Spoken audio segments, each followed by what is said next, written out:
السلام علیکم. زه نقیب الله حبیبي یم.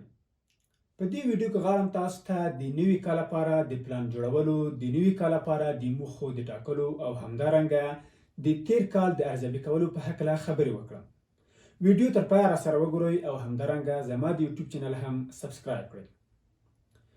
کله چې نوی کال پیل کیږي، عموما په نړۍ کې خلک د نوي کال لپاره نوې برنامې جوړوي، نوې موخې ټاکي او همدارنګه تیر کال ارزیابي کوي. په افغانستان کې نوی کال په پسرلي کې پیل کیږي. اوس 1400 کال خلاصیږي او نوی کال 1401 د حمل په لومړۍ نیټه پیل کیږي. په افغانستان کې همدارنګه په نړۍ کې کله چې نوی کال پیلیږي، خلک موخې ورته جوړوي او تیر کال ارزیابي کوي. که چیرې موږ تیر کال ارزیابي نه کړو، تیر کال موږ ونه ګورو او نوي کال لپاره د تیر کال تجربې په نظر کې ونه نیسو، نو موږ به راتلونکی کال د تیر کال په پرتله سخت ولرو. دا په دې دلیل وایم چې په نړۍ کې عموما سرچینې کمیږي، د خلکو غوښتنې لوړیږي او همدارنګه نفوس ډیریږي. یعنې راتلونکی کال په یوازې د دې چې اسانه وي موږ ته سختیږي. که چیرې موږ خپلې کړنې ته بدلون ورنه کړو، که چیرې موږ خپلو عادتونو ته بدلون ورنه کړو او که چیرې موږ خپلو باورونو ته بدلون ورنه کړو، نو راتلونکی کال به مو د تیر کال څخه هیڅ ښه نه وي، حتی سخت به وي، اسانه به هیڅ کله نه وي. نو موږ باید ډېر دقت ورته وکړو، ډېره پاملرنه ورته وکړو او داسې موخې وټاکو، داسې کړنې ترسره کړو په راتلونکي کال کې چې هغه زموږ د خوشحالېدو او زموږ د بریا لامل شي. اوس راځم دې ته چې موږ څرنګه کولی شو یو ښه کال ولرو، یو ښه کال پیل کړو. لومړنی ګام دا دی چې موږ باید لومړی تیر کال ارزیابي کړو. د تیر کال تجربې مو څه وې، د تیر کال ښې زده کړې مو څه وې، د تیر کال ښې اړیکې مو څه وې، د تیر کال بدې اړیکې مو څه وې. هغې ته باید ډېر په دقیقه بڼه وګورو. البرټ انشټاین یوه ډېره ښکلې جمله لري. هغه وایي چې لیونتوب دا دی چې که چیرې موږ یو کار څو ځلې تکرار کړو او د نوو پایلو غوښتنه ولرو. یعنې موږ په نوي کال کې نوې غوښتنې لرو، وایو چې باید خوشحاله وو، وایو چې باید ډېرې لاسته راوړنې ولرو، خو د پخواني کارونه ترسره کوو. دا یعنې لیونتوب. یعنې موږ باید وګورو چې تیر کال موږ په کومو ځایونو کې خپل وخت ضایع کړی دی. د هغې د ضایع کېدو دلیلونه څه وو، هغه باید موږ په راتلونکي کال کې ډک کړو. تیر کال موږ د چا سره اړیکې لرلې، هغه اړیکې د دې لامل شوي چې زموږ وخت ضایع شي، زموږ برنامې له منځه لاړې شي او موږ خپل موخو ته ورنږدې نه شو.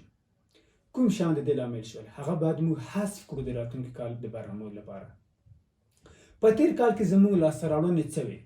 3 مهم کارونه چې موږ تیر کال ترسره کړي دي او په هغه باندې موږ افتخار کوو، هغه کوم دي؟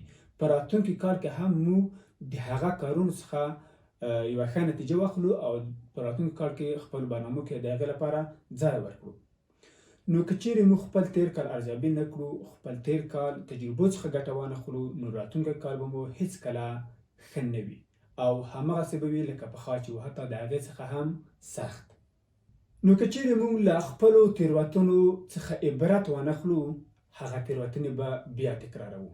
نو همدا اوس له خپلې پخوانۍ نسخې سره خدای پاماني وکړئ او یو نوی شخص شئ. د نوي کال لپاره نوی شخص شئ، په نوو باورونو باندې، په نویو فکرونو باندې، له نویو موخو او له نویو برنامو سره. هغه فکرونه چې له تا سره پخوا وو، ته یې هغه ځای ته راورسولې چې اوس هلته یې. هېڅکله تا هغه ځای ته نه رسوي چې ته هلته غواړې، یعنې په راتلونکي کې هغه ځای ته ته ځان ورورسوې. باید داسې یو کال وي چې هغه د تېر کال په پرتله څو چنده غوره وي. د نوي کال لپاره دوهم ګام چې تاسو باید واخلئ، نوې موخې ټاکل او نوې برنامې د هغې لپاره جوړول دي. د بریالیو کسانو یو راز دا دی چې هغوی موخې ټاکي او بیا د هرې موخې لپاره یوه برنامه جوړوي. ناکام کسان بیا فقط موخې ټاکي او د هغې د عملي کولو لپاره، د هغې د لاسته راوړلو لپاره هیڅ په شا کې کومه برنامه نه لري او یوازې وایي چې زه باید دغې موخې ته ورسېږم. هیڅ اقدام د هغې لپاره نه کوي، هیڅ کوچنی عمل د هغې لپاره نه ترسره کوي.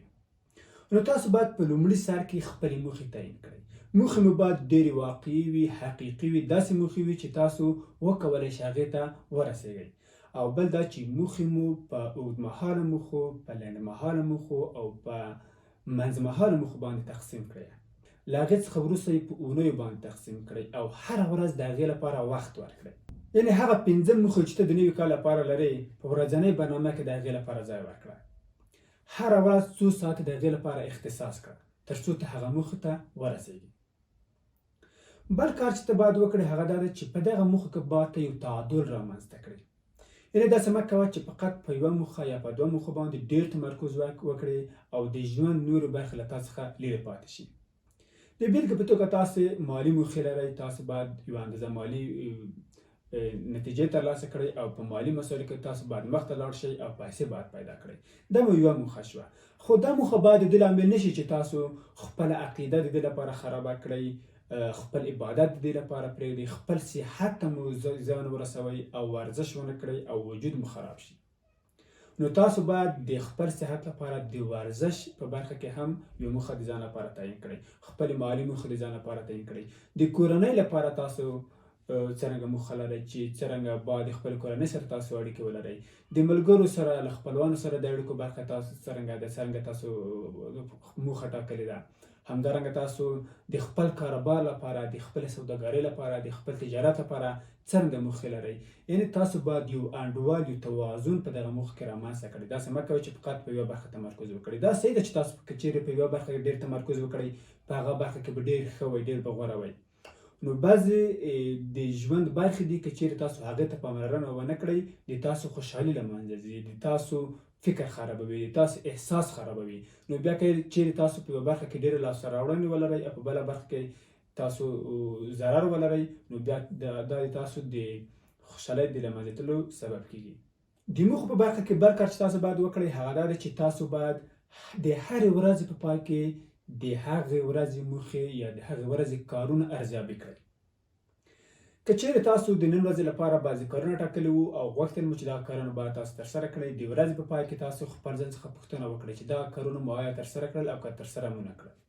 همدارنګه د هر اونۍ په پای کې، د هرې میاشتې په پای کې تاسو باید خپل ځان ارزیابي کړئ. که چیرې تاسو خپل ځان ارزیابي نه کړئ نو 1401 کال به ختم شوی وي او تاسو به وایئ چې زه ولې دغه موخې ته ونه رسېدلم. په آخر کې به تاسو ته ارمان درځي. نو همدا اوس تاسو داسې وکړئ چې هره ورځ مو ارزیابي کړئ، هر ساعت مو، هره لحظه مو باید تاسو خپل وخت مدیریت کړئ، د خپل موخې، د خپل مسیر په طرف باندې حرکت وکړئ.